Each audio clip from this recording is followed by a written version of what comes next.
1. Nannie Doss, the giggling granny.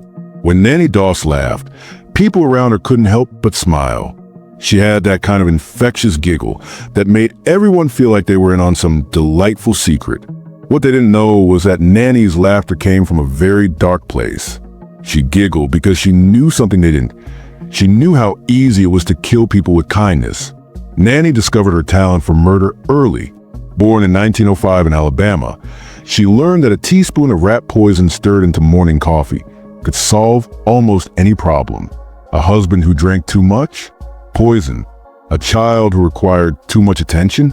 Poison. A mother who asked too many questions? Poison. For Nannie, arsenic became the answer to every relationship that had outlived its usefulness. Her killing spree began with her own family. Nannie had 4 daughters with her first husband, Charlie Braggs, but she decided that 2 of them were more trouble than they were worth. She fed them poisoned food and watched them die, telling neighbors afterward that the poor girls had just gotten sick. She giggled as she described their symptoms, her laughter seeming to come from grief rather than satisfaction. Charlie himself lasted longer than the children, but not by much. Nannie grew tired of his drinking and philandering, so she began adding arsenic to his meals. But Charlie was strong, and the poison took months to kill him. Each day, Nannie would serve him breakfast with a smile, watching as he grew weaker and sicker, giggling to herself about how considerate she was being by cooking for her ailing husband. When Charlie finally died in 1945, Nannie collected his life insurance and began looking for a husband number 2. She found Frank Harrelson through a Lonely Hearts column in the newspaper, corresponding with him for months before they married. Frank thought he had found a devoted wife who would care for him in his golden years.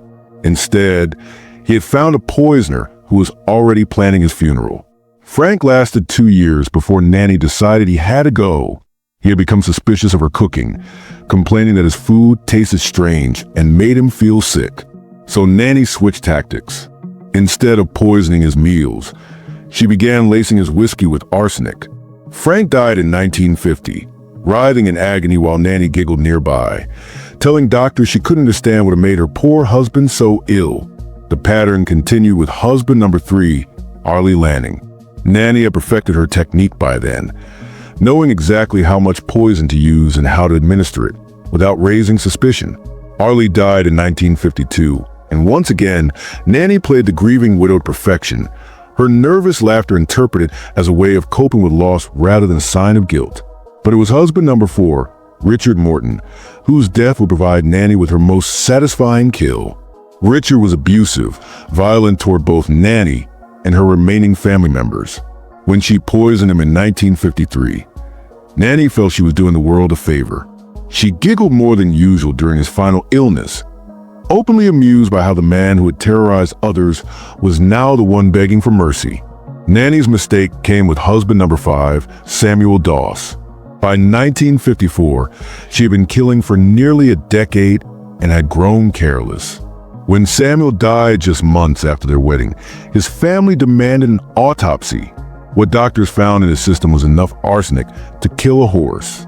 The investigation spread to her previous husbands, and one by one, their bodies told the same story. When police arrested Nannie, she seemed almost relieved. During her interrogation, she confessed to 11 murders spanning 30 years, giggling as she described each one. She told detectives about poisoning her husbands, her children, her mother-in-law, and her nephew. Each death had brought her either money, freedom, or simple entertainment. The most chilling aspect of Nannie's confession was her complete lack of remorse. She described the deaths like she was discussing recipes, matter-of-factly explaining how much poison she had used and how long it had taken to work. When investigators asked why she had killed so many people, she just giggled and said it seemed like the easiest solution to her problems. During her trial, psychiatrists tried to understand what had driven Nannie to become such a prolific killer. They found a woman who saw other people as obstacles to be removed rather than human beings deserving of life. She had no capacity for empathy, no understanding that her victims had suffered terribly as they died from her poison. To Nannie, their pain was just background noise to her own amusement.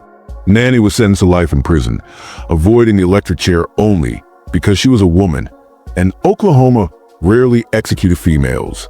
She died in prison in 1965, still giggling when visitors mention her crimes.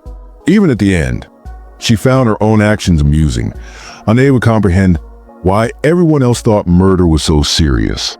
2. Judi Buenoano, the Black Widow of Pensacola. Pensacola, Florida, 1971. James Edgar Goodyear thought he had married his soulmate. What he didn't know was that he had actually married his executioner. Judi Buenoano moved through her husband's final months like a caring wife, bringing him meals and medication, holding his hand as his body began its slow breakdown. But every spoonful of soup, every glass of water she offered came laced with arsenic, a poison that would eat away at his organs from the inside out. James died thinking he was battling an illness. The truth was far more sinister.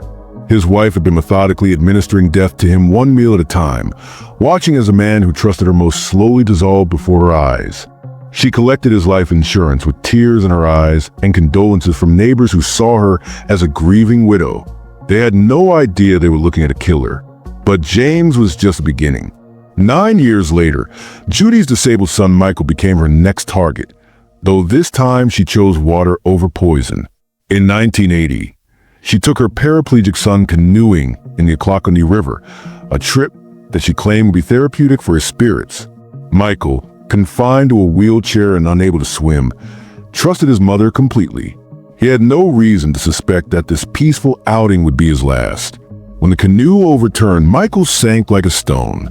His mother, a capable swimmer, made it to shore and called for help, sobbing that she couldn't reach her son in time. Rescue teams found Michael's body hours later, and Judi collected another insurance payout while accepting sympathy from a community that saw her as twice cursed by tragedy. She played the role of devastated mother with such conviction that investigators never questioned the accident. The pattern continued with boyfriend Bobby Joe Morris in Colorado, where Judi had moved to start fresh. Bobby Joe began experiencing the same mysterious symptoms that had killed James: stomach pain, weakness, confusion. But this time, Judi didn't wait for the poison to do its complete work. She helped Bobby Joe along with some additional methods, ensuring his death would seem natural while she positioned herself to inherit his assets. By now, Judi had perfected her technique. She knew exactly how much arsenic to use, how to time the doses, how to play the grieving partner when the inevitable occurred. She moved through 3 states and numerous relationships, leaving a trail of bodies that investigators would only connect years later. Each death brought her money. Each funeral brought her sympathy. Each grave brought her closer to her next victim. It was John Gentry who finally exposed the Black Widow of Pensacola. Judi had been slowly poisoning him too, but John survived her attempts and became suspicious when he noticed patterns in his illness that coincided with their time together.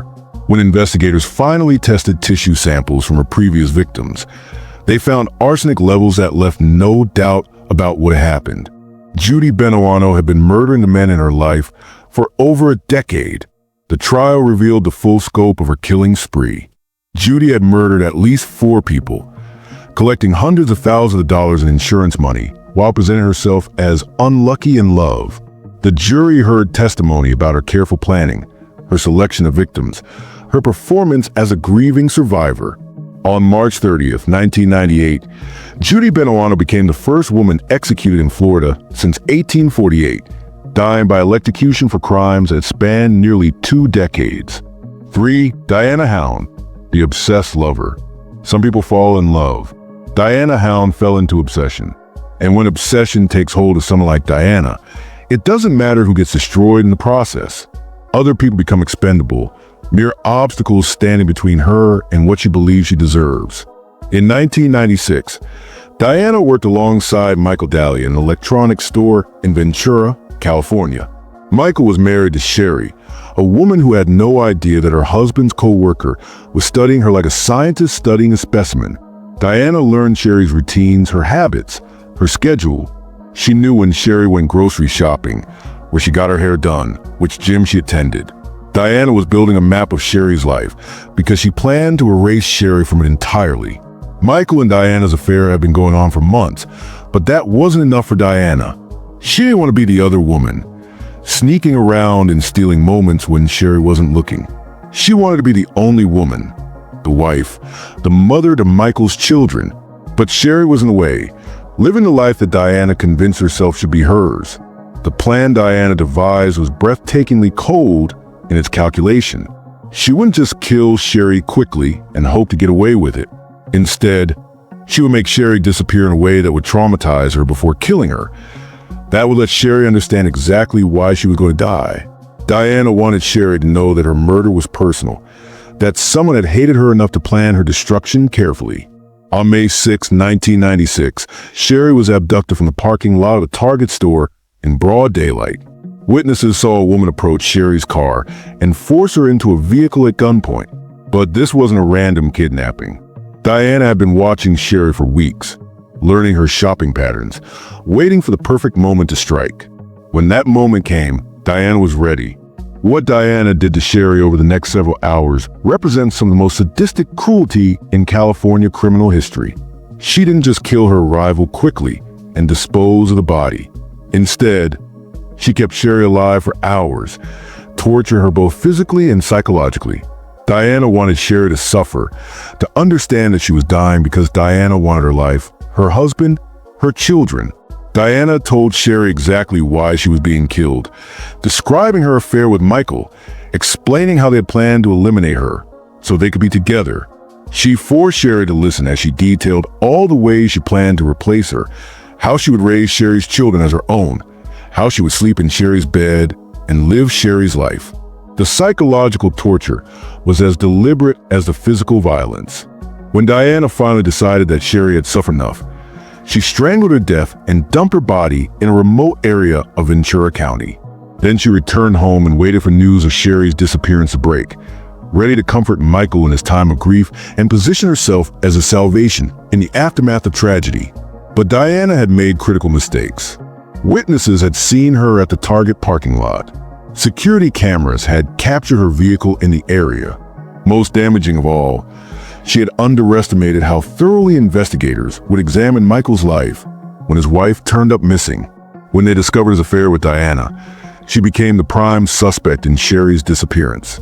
The investigation revealed the depth of Diana's obsession with replacing Sherry. She had been buying clothes similar to what Sherry wore, studying photographs of Sherry's family, even practicing Sherry's signature. Diana had been preparing to step into Sherry's life completely, assuming her identity as wife and mother as if Sherry had never existed. When Sherry's body was finally discovered weeks later, the physical evidence linked Diana directly to the murder.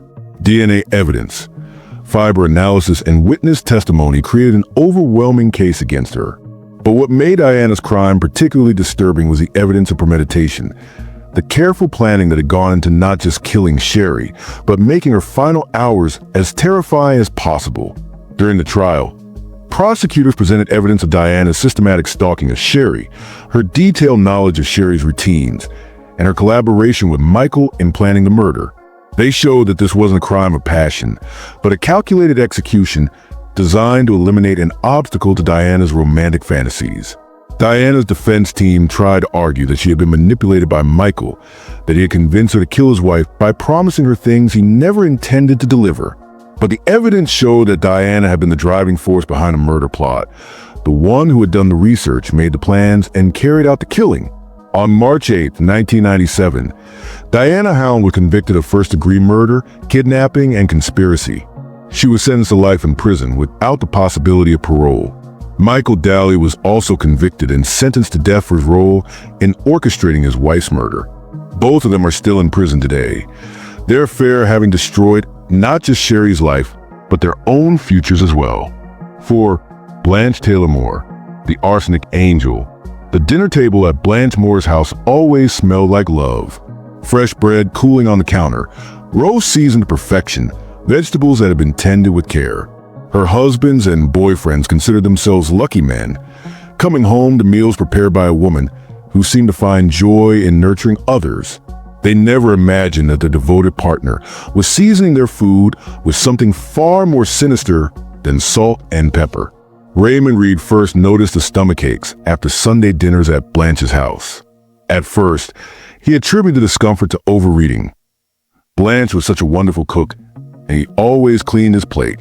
But the pain grew worse over time, accompanied by weakness and nausea that would leave him bedridden for days. Blanche nursed him through these episodes with the devotion of a saint, bringing him soup and medication, sitting by his bedside until he felt well enough to return to work. What Raymond didn't realize was that every spoonful of soup contained carefully measured doses of arsenic. Blanche had been studying him, learning his patterns, discovering exactly how much poison she could give him before the symptoms became too obvious to ignore. She was conducting an experiment with his body, using him as a test subject in her research into murder by degrees. The brilliance of Blanche's method lay in its subtlety. She didn't deliver massive doses that would kill quickly and obviously. Instead, she administered small amounts regularly, building up toxic levels in her victim systems over weeks and months. The resulting symptoms looked like chronic illness rather than poisoning, and doctors treating her victims never thought to test for heavy metals in their blood. When Raymond finally died in 1989, his physician attributed the death to complications from his long illness. Blanche wept at his funeral, accepting sympathy from a community that saw her as unlucky in love. She had already collected his life insurance money and was making plans for her next relationship. The pattern she had established with her first husband, James Taylor, was working perfectly. But Dwight Moore presented Blanche with a challenge she hadn't anticipated.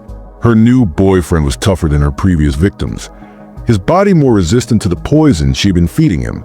Instead of dying quickly, Dwight lingered, growing sicker and weaker but refusing to succumb to the arsenic she administered with increasing frequency. His prolonged illness finally prompted a doctor to order comprehensive testing, including screens for heavy metal poisoning. The results were shocking. Dwight's blood contained arsenic levels that should have been fatal.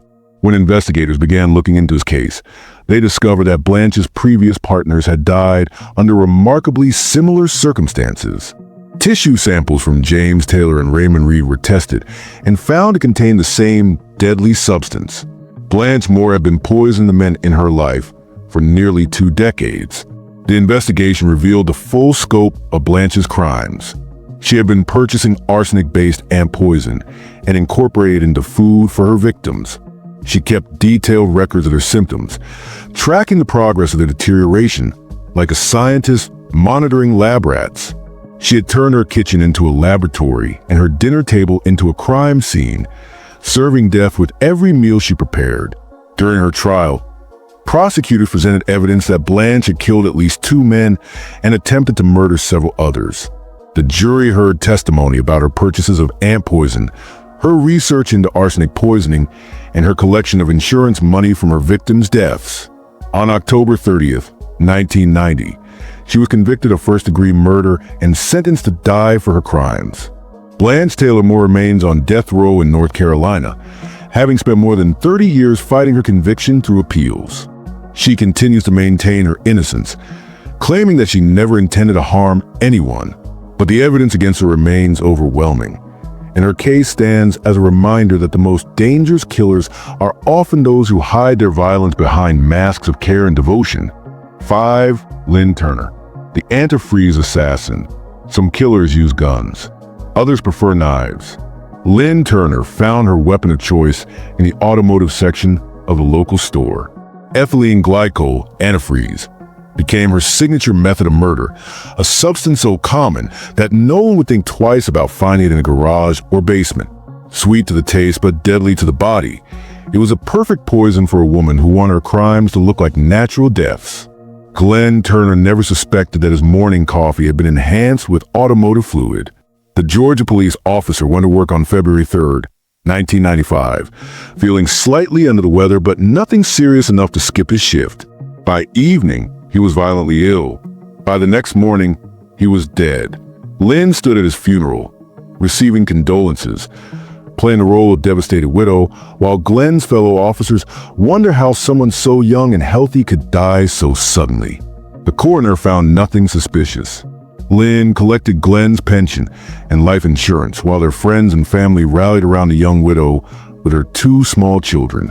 She seemed to be coping remarkably well with her loss, dating again within months and eventually becoming involved with Randy Thompson, a firefighter who was drawn to her strength in the face of tragedy. What Randy didn't know was that he was dating a killer. What he couldn't see was the way Lynn studied him, calculated his worth, planned his demise. She had learned from Glenn's death that emergency responders made excellent victims. They were in good health, they had solid insurance policies, and their deaths would be attributed to the stress of their dangerous jobs rather than foul play. For 6 years, Lynn played the loving girlfriend to Randy Thompson.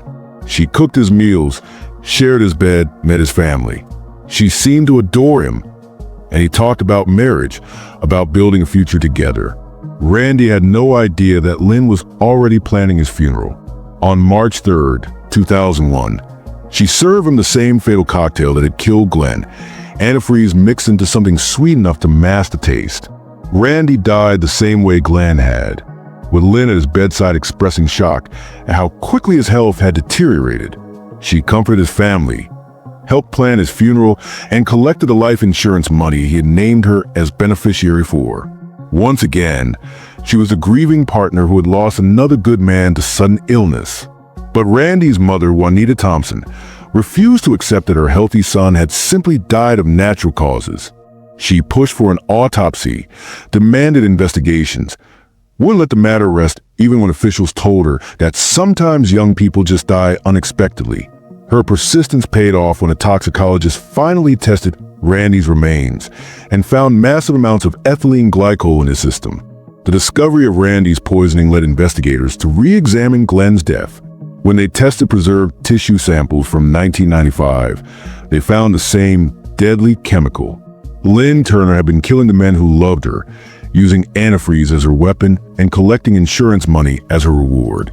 She had murdered 2 men 6 years apart using identical methods, confident that no one would ever connect the dots. During her trial, prosecutors painted Lynn as a cold-blooded killer who had spent years perfecting her technique. The evidence showed that she had researched the effects of antifreeze poisoning, understanding exactly how much to use and how to time the doses for maximum effect. The jury convicted her of murdering both Glenn and Randy, sentencing her to life in prison without the possibility of parole. Lynn Turner died in her prison cell on August 30th, 2010, found unresponsive by guards during a routine check. The official cause was natural causes, but some wondered if the woman who had poisoned others had finally tasted her own medicine. She was 42 years old when she died, having spent the final years of her life behind bars for crimes that had destroyed 2 families and shattered the trust of everyone who had known her. 6. Stella Nickell, the Excedrin executioner.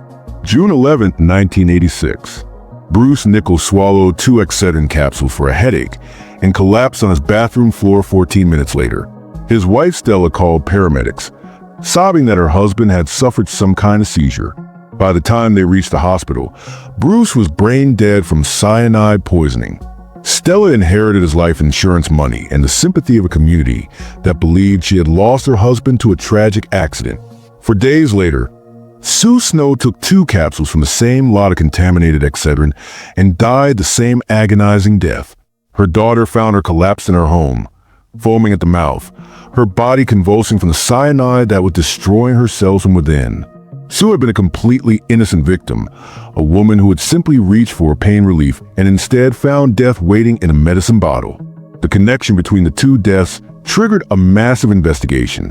When authorities discovered that both victims had consumed Excedrin from bottles contaminated with cyanide, they launched a nationwide recall and warned the public that a killer was using over-the-counter medication as a delivery system for poison. The case appeared to be product tampering similar to the infamous Chicago Tylenol murders, but investigators would soon discover something far more personal and calculating. Stella Nickell had committed the perfect murder, or so she thought, by contaminating multiple bottles of Excedrin and placing them back on store shelves. She had created the appearance of random product tampering while targeting her specific victim. Bruce's death would look like he'd been unlucky enough to purchase tainted medication, and she would collect his insurance money without suspicion falling on her.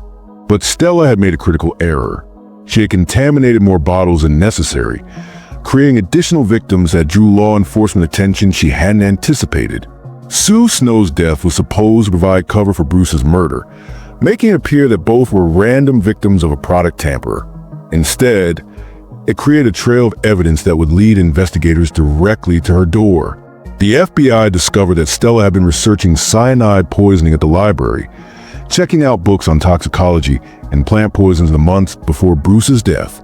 She had purchased algae destroyer for her fish tank, a product that contained the sodium cyanide she would later use to kill her husband. Most damning of all, she had increased Bruce's life insurance coverage just months before his death, indicating premeditation rather than random bad luck. Investigators also learned that Stella had been unhappy in her marriage for years. She had been having an affair and wanted out of her relationship with Bruce, but she also wanted his money. Divorce would have left her with limited financial resources, but his death would provide her with insurance payouts worth hundreds of thousands of dollars. She had calculated that murder was more profitable than divorce. During the investigation, Stella made another crucial mistake. She contacted investigators multiple times, ostensibly to help with their inquiry, but actually to monitor their progress and steer them away from her involvement. She suggested other suspects, provided alibis that weren't requested, and generally behaved like someone with inside knowledge of the crime, rather than an innocent widow hoping for justice. The trial revealed Stella's methodical planning and execution of the murders. Prosecutors showed how she had researched the poison, obtained the materials, contaminated the capsules, and planted the bottles where they would be purchased by unsuspecting victims. The jury heard testimony about her financial motives, her research into cyanide, and her behavior following Bruce's death that indicated guilt rather than grief. On May 9, 1988, Stella Nichol was convicted of product tampering and murder. She was sentenced to 90 years in federal prison, becoming the first person prosecuted under federal product tampering laws. She was also ordered to pay restitution to the families of her victims and to the companies whose products she had contaminated. Stella Nichol remains in federal prison, having served more than 35 years of her sentence. She continues to maintain her innocence, claiming that she was framed by law enforcement and that the real killer was never caught. But the evidence against her remains solid, and her case stands as a landmark in the prosecution of product tampering crimes that kill innocent people along with intended targets. 7. Betty Neumer, the Black Widow Granny. Some women collect jewelry, others collect memories. Betty Neumer collected husbands, and one by one, they all ended up the same way, dead. Over 5 decades, Betty walked down the aisle 5 different times, promising to love, honor, and cherish. But her wedding vows came with an expiration date. Her husbands didn't die of old age or disease. They died because Betty had plans that didn't include them breathing. Her first husband, Clarence Malone, died in 1970 when their house mysteriously caught fire. Betty escaped the flames unharmed. Clarence didn't. The insurance company paid out without question. After all, house fires happen, right? But this was just Betty's opening act. Then came husband number 2, James Flynn. He died from a gunshot wound in 1986, officially ruled a suicide. But people who knew James said he had everything to live for. People who knew Betty started wondering if she had everything to gain from his death. The life insurance payout suggested she did. Harold Gentry became husband number 3, and by 1986, he too was gone, shot to death in his own home. Police investigated, but Betty's tears seemed genuine enough. She was a grieving widow, after all. No one suspected she might be the architect of her own grief. But it was husband number 4, Thomas Burke, whose death would eventually unravel Betty's web of murder. In 1986, Thomas was found shot in the back of the head, execution style, in his North Carolina home. This wasn't made to look like suicide or accident. Someone had wanted Thomas dead, and they wanted it to be obvious. Here's where Betty's story gets truly diabolical. She didn't just kill Thomas herself. She outsourced the job. Phone records revealed that Betty had been making calls to possible hitmen, shopping around for someone willing to murder her husband for the right price. She found her killer, paid him, and then played the devastated spouse when Thomas's body was discovered. The investigation into Thomas's murder revealed Betty's true nature. She was an unlucky woman who kept losing husbands to tragic circumstances. She was a predator who used marriage as a hunting ground, targeting men who had something she wanted: money, property, insurance policies, and then eliminating them when they had served their purpose. Detectives discovered that Betty had been collecting substantial insurance payouts from each husband's death. She had been forging documents, manipulating wills, and stealing from estates. Her marriages weren't unions of love. They were business arrangements that always ended the same way, with Betty richer and her husband dead. When police arrested Betty in 2008, she was 76 years old and had been free for decades while her victims rotted in their graves. The evidence against her was overwhelming. Phone records, financial documents, witness testimony. Everything pointed to a woman who had turned murder into a profitable career spanning 40 years. Betty's trial revealed the full scope of her crimes. She had been nicknamed the Black Widow Granny by media outlets, but the cute nickname masked the reality of what she had done. This wasn't some confused elderly woman making bad decisions. This was a calculating killer who perfected her system over decades, refining her methods with each new husband. The prosecution presented evidence showing Betty's pattern. Marry a man with assets, isolate him from friends and family, then arrange his death in a way that would maximize her financial gain.